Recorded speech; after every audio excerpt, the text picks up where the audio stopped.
Welcome to The Explainer.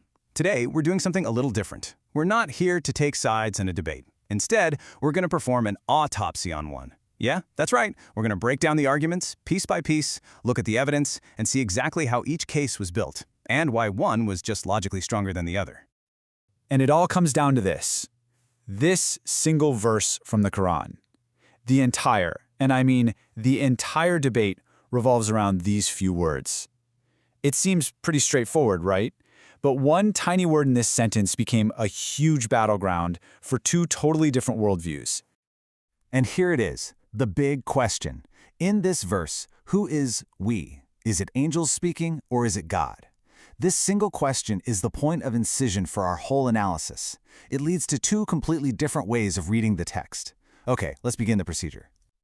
So here's our roadmap for dissecting this thing. We'll start with two competing readings, then we'll lay down the rules for how to do this kind of critique properly. After that, we'll build up one case and then unpack all the logical errors in the other. We'll even pinpoint the one moment that really decided the whole debate, and then finally, we'll deliver our autopsy report.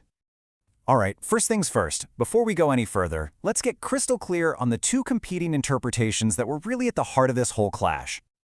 So, on one side, you have reading A. This says the we refers to angels, and they only descend when God commands them to. This fits perfectly with established Islamic theology. But then you have reading B. This one suggests the we is actually God himself, but he's descending by the command of your Lord. You can see the problem, right? That would imply God has a Lord, which is a major theological contradiction. So the whole debate really just boils down to this. Which of these readings do the text and its own rules actually support?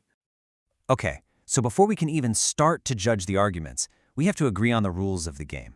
You know, in any kind of analysis, you can't just bring in your own external standards. You have to use the right tool for the job. And in this case, that tool has a very specific name. And that brings us to this core idea, internal critique. The source article argues, pretty forcefully, that the only fair way to assess a system of thought, especially a religion, is to play by its own rules. You have to analyze the Quran using the very methods that its own tradition has established for understanding it. You can't just make up new rules from the outside.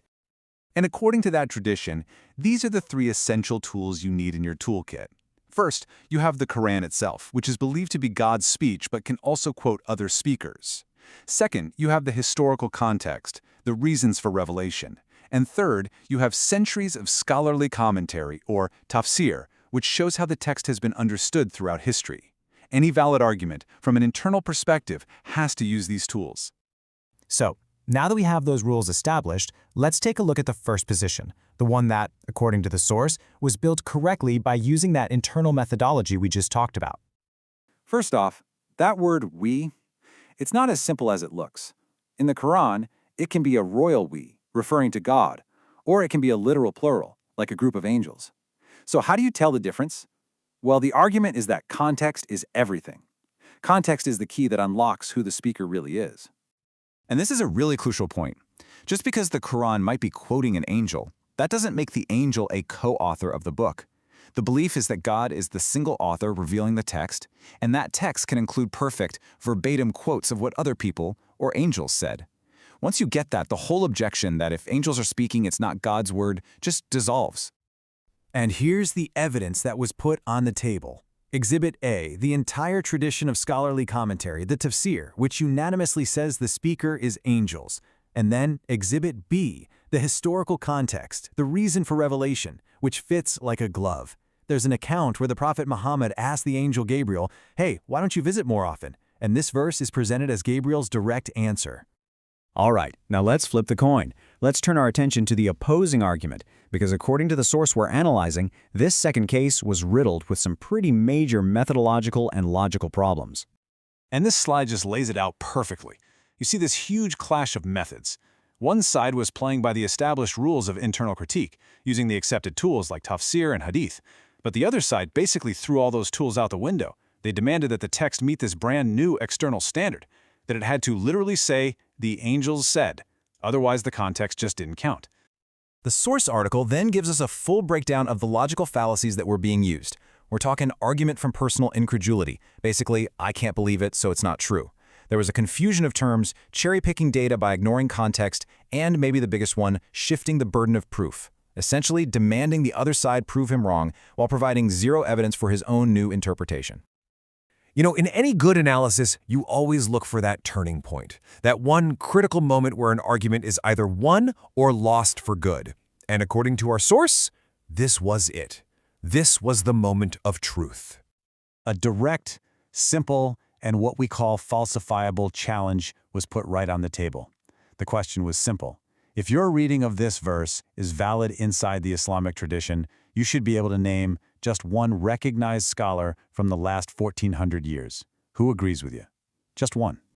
In the response, silence, nothing. The challenge was never met. In a debate that's supposed to be based on evidence and scholarly tradition, failing to produce a single source for your claim is, well, it's a critical, and in this analysis, a decisive failure. So, with all the pieces laid out on the table, all the arguments put side by side, what does our final autopsy report actually conclude? And this side-by-side comparison really says it all. When it comes to method, one was sound, the other unsound. For evidence, one was totally backed by sources, the other was completely empty. For coherence, one fit the context perfectly, the other was brittle and forced. And for the final outcome, one side met the burden of proof, while the other failed a direct, falsifiable challenge. It's pretty stark. So the final conclusion of the analysis is that this wasn't even a close call. When you judge it purely on the mechanics of the argument, on logic, evidence, and method, the outcome was completely and totally one-sided. And that kind of leaves us with a final thought for you. It is so easy to get caught up in the performance, in the charisma of a debate. But understanding the rules of the argument and who is actually following them is just as important as the argument itself. And really, that's the difference between just being a spectator and being a true analyst.